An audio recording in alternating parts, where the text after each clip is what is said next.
কয়েক দশকের সবচেয়ে ভয়াবহ ভূমিকম্প দেখল রাশিয়া। এরপরই সুনামির আঘাতে লণ্ডভণ্ড পুরো উপকূলীয় অঞ্চল। এর মধ্যে জারি করা হয়েছে জরুরি অবস্থা। একের পর এক বিবৃতি দেয়া হচ্ছে দেশটির সরকারের পক্ষ থেকে। তবে এমন সব পরিস্থিতিতে যেন লাপাত্তা দেশটির প্রেসিডেন্ট ভ্লাদিমির পুতিন। প্রশ্ন উঠছে, দেশের এমন পরিস্থিতিতে তার অবস্থান কোথায়?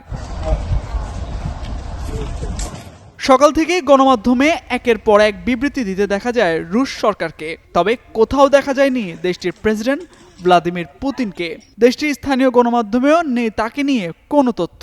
আর এটা ওইটা না, কাপড় ধোয়ার একটাই সলিউশন, চাকা অল ইন ওয়ান। এছাড়া এখন পর্যন্ত দুর্যোগের কারণে সৃষ্ট ক্ষয়ক্ষতির প্রকৃত কোনো চিত্র প্রকাশ করতে পারেনি দেশটির সরকার।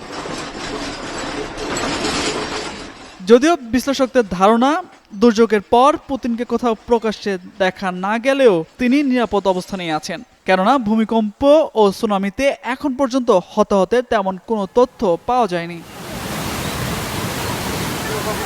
এর আগে বুধবার রাশিয়ার উপকূলে ৮.৮ মাত্রার ভয়াবহ ভূমিকম্প আঘাত হানে। শক্তিশালী এই ভূমিকম্পের পর রাশিয়ার কুরিল দ্বীপপুঞ্জে আঘাত এনেছে সুনামি।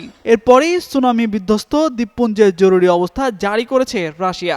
আল জাজিরা জানায়, রাশিয়ার দূরপ্রাচ্যের সাখালিন অঞ্চলের উত্তরাঞ্চলীয় কুরিল দ্বীপপুঞ্জের সুনামির আঘাতে বহু অবকাঠামো ও ভবন ক্ষতিগ্রস্ত এবং জলাবদ্ধতা সৃষ্টি হওয়ায় জরুরি অবস্থা ঘোষণা করা হয়েছে।